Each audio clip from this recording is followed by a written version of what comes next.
La grande question, et c'est là que je voudrais en venir, c'est pour les chrétiens, que penser de ces révolutions et comment se situer? C'est le dernier point que je voudrais évoquer avec vous. Alors, au fond, on peut faire trois hypothèses. On peut faire une hypothèse...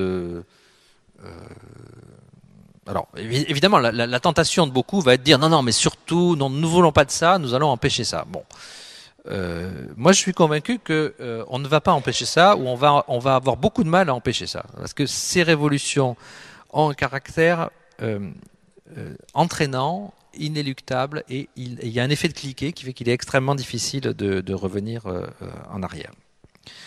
Alors, la première hypothèse, évidemment, c'est dans ce chaos-là, de ce monde globalisé où l'homme lui-même est complètement dépassé. La première hypothèse, c'est finalement l'hypothèse de l'épuisement, parce que ça va tellement vite. Je disais que l'innovation technique nous dépasse, elle va plus vite que nous ne pouvons réellement l'intégrer dans notre imaginaire, dans notre culture, dans notre conception de l'existence. Et donc, première hypothèse, c'est l'hypothèse de l'épuisement. Alors, moi, d'ailleurs, je suis convaincu que le catastrophisme que l'on voit, le déclinisme français dont on parle beaucoup, c'est en grande partie le sentiment que ce monde-là va réellement se réaliser et qu'on n'est pas capable d'y faire face. Nous, les Français, c'est une des explications à la morosité française. Récemment, il y avait une étude du CEVIPOF, qui est le Centre d'études de la vie politique française de Sciences Po à Paris, qui fait chaque année un baromètre de la confiance et qui donc interroge les Français sur un certain nombre de questions politiques ou culturelles ou sur des valeurs. Alors je passe sur toutes les questions politiques, la cote de popularité des différents hommes politiques, c'est pas du tout notre sujet. Mais j'ai noté dans ce baromètre qui a été rendu public la semaine dernière que la morosité, la lassitude et la méfiance sont les trois sentiments sont les trois mots qui viennent en tête quand on demande aux gens de caractériser la situation dans laquelle nous sommes. Un tiers de la population française exprime de la morosité, de la lassitude ou de la méfiance. 39% des Français ont l'impression qu'ils n'ont pas le contrôle de ce qui leur arrive. Et d'ailleurs, si ce que je vous ai dit est vrai, je pense que c'est vrai, je trouve que 39% c'est très peu, parce qu'en fait, nous n'avons pas le contrôle de ce qui nous arrive, et c'est bien le problème. Du coup, je pense que ça explique aussi le sentiment que les politiques sont dépassés. 3/4 des Français ne se reconnaissent plus dans la différence entre la gauche et la droite. Ça explique aussi donc un certain pessimisme. 72% des Français pensent que les jeunes auront moins de chances de réussir que leurs parents. C'est-à-dire l'idée qu'on ne va pas réussir à s'adapter à cette accélération de la connaissance, à cette accélération du temps, à cette accélération de la révolution, des révolutions que je viens d'évoquer. Alors évidemment, cette hypothèse pessimiste, celle de l'épuisement, il y a évidemment des raisons de s'inquiéter. C'est tout le débat, par exemple, sur notre capacité à maîtriser le réchauffement climatique, qui est un exemple typique du fait que l'outil a pris le pouvoir. C'est-à-dire l'outil industriel produit du réchauffement climatique, mais il semble impossible d'inverser la tendance et de lutter contre ce réchauffement qui est provoqué par l'outil industriel qui satisfait à nos besoins de consommation. Donc il y a un certain nombre de raisons de s'inquiéter. Moi je crois que, vous savez, Bernanos disait que le plus grand péché, c'est le péché contre l'espérance. Et donc je crois que le chrétien ne peut pas s'arrêter à ce constat vraiment affolant, résigné ou négatif. Alors la deuxième hypothèse, c'est l'hypothèse de la Renaissance. Et ça, c'est la grande thèse du philosophe Michel Serres. Alors, Michel Serres, il a inventé un personnage qu'il appelle la petite poussette. Et il dit que la petite poussette, et il a raison de dire que la petite poussette, en fait, est extrêmement habile. Et que dans ce monde que je viens de décrire, elle est extrêmement à l'aise. Il l'appelle petite poussette parce qu'elle fait tout avec son pouce sur les écrans. tactile d'aujourd'hui, et il montre que la révolution que j'ai évoquée, c'est pas seulement, qui est une révolution de l'outil, elle a un rapport direct avec notre corps, puisque au lieu d'écrire et donc d'utiliser la main, je vais me contenter d'utiliser le doigt. Bon, Michel Serres dit le pouce parce que ça fait plus joli la petite poussette.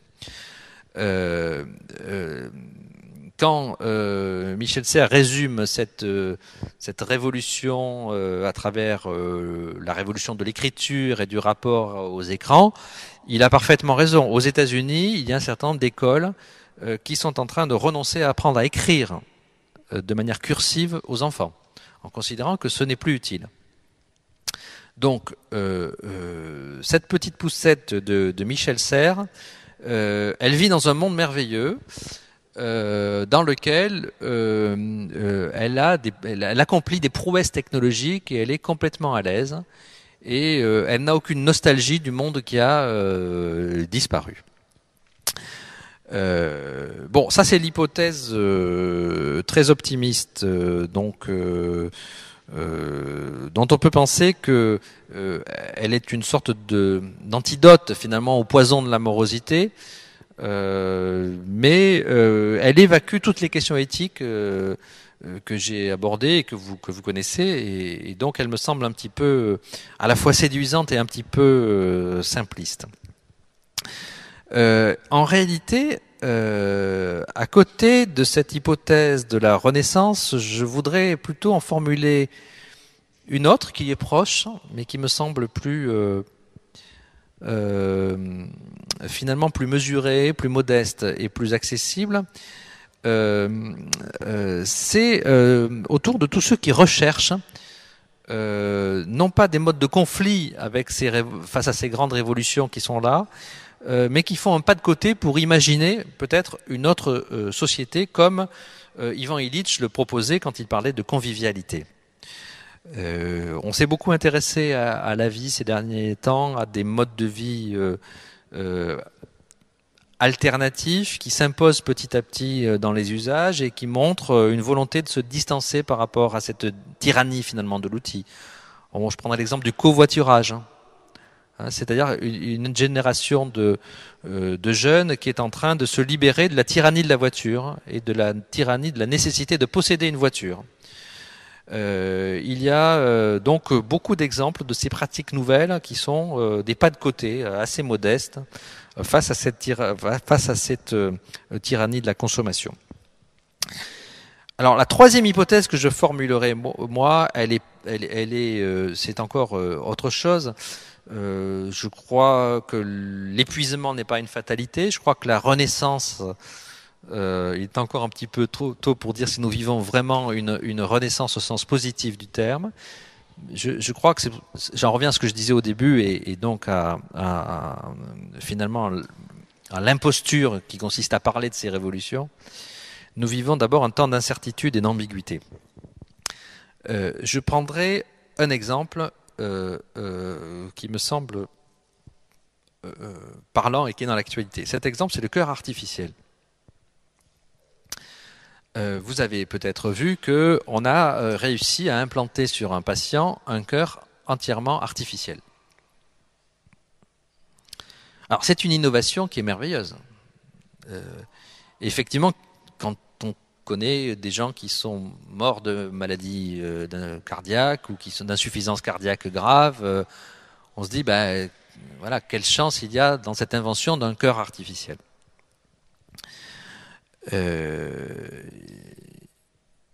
En effet. Il y a aussi un travail qui est fait sur la cellule artificielle. Est-ce qu'on peut fabriquer des cellules où le vivant sera provoqué sera artificiellement provoqué? On commence déjà davantage à sentir qu'il y a quelque chose qui peut être problématique. Mais au fond, est-ce qu'il faut s'arrêter au cœur artificiel, ou est-ce que on peut imaginer un cerveau artificiel? Et après tout, le cœur artificiel était quelque chose qui paraissait absolument de l'ordre de la science-fiction, par exemple à l'époque de Charles Péguy. est-ce qu'on peut accepter que demain, tous les organes soient artificiels et que donc on passe d'un corps humain, de l'être humain, à un homme artificiel, et c'est ça le post-humain. C'est ça que j'appelle l'ambiguïté de la situation, c'est-à-dire qu'on arrive dans des zones limites dans lesquelles on voit bien qu'il y a un progrès dont on a envie de bénéficier. Le cœur artificiel, c'est formidable, mais en même temps, eh bien, on sent bien que poussé à l'extrême, et on n'est pas loin de l'extrême, ce progrès va finir par poser un certain nombre de questions fondamentales. La recherche sur l'embryon, c'est quelque chose de plus connu, enfin dont on a parlé plus souvent, c'est la même chose. On voit bien que la possibilité d'utiliser l'embryon pour sauver des vies, pour des progrès médicaux, c'est quelque chose qui est extrêmement, je dirais, tentant, qui peut avoir des résultats positifs.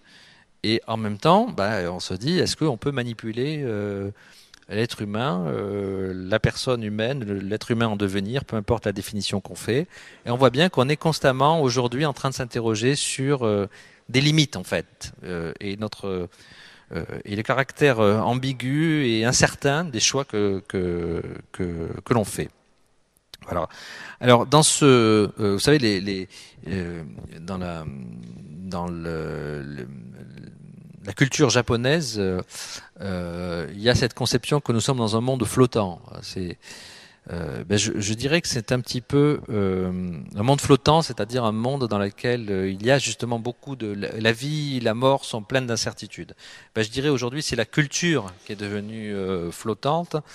C'est la société qui est devenue flottante, ou pour parler comme le faisait un philosophe qui s'appelle Zygmunt Bauman, il parlait de société liquide, c'est-à-dire on est dans un monde où tout est liquide et où finalement on ne sait plus trop comment se situer, où on va. Et moi je crois qu'il faudrait avoir l'humilité de dire qu'on est bel et bien dans cette situation, on est dans une sorte de brouillard technologique, et dans lequel on ne peut pas reprocher... il est facile de reprocher aux décideurs politiques de se contenter de courir après ces évolutions sans les maîtriser, mais au fond, personne ne sait non seulement comment les maîtriser, ni même s'il faut les maîtriser. Est-ce qu'il faut autoriser un cœur artificiel? Oui, bien sûr, et un cerveau artificiel. Alors pour le christianisme, ces trois hypothèses, l'épuisement, la renaissance ou sa variante plus positive, le pas de côté, et puis le constat de cette incertitude, cette ambiguïté, c'est absolument fondamental. Moi, je voudrais donc terminer par là.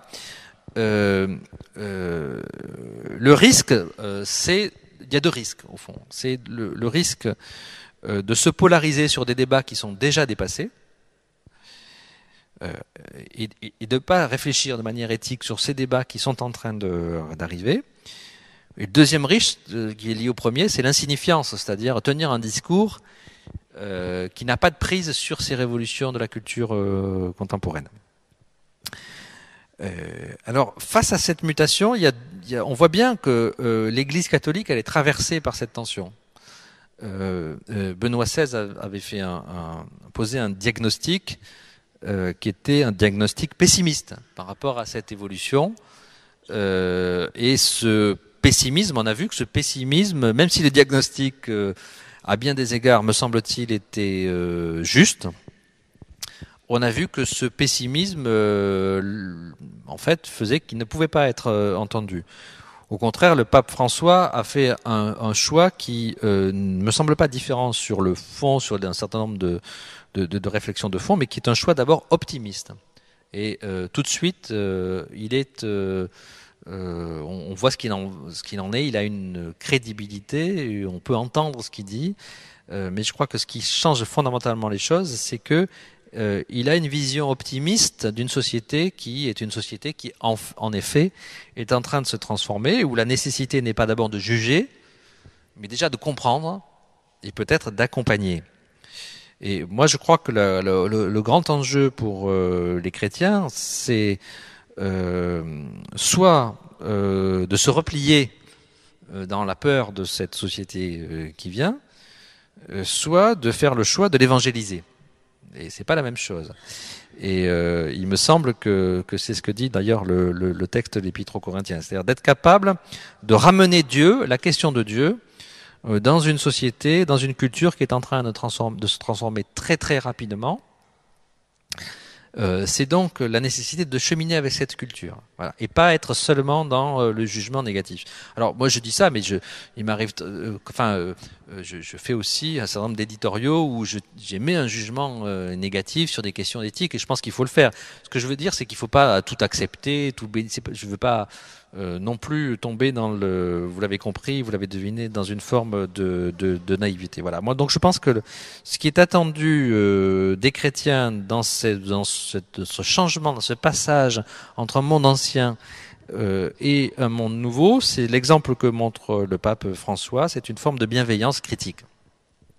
Être capable de discerner ce qu'il y a de bon dans ces changements, ce qu'il y a d'irréversible, donc ça ne sert à rien de le discuter, il faut savoir comment l'habiter et comment le vivre, et puis ce qui laisse place à une bienveillance critique, donc à un discours qui n'est pas d'abord un discours de jugement, mais qui est un discours d'accompagnement et de soin de cette société dans laquelle ces révolutions provoquent un certain nombre de souffrances.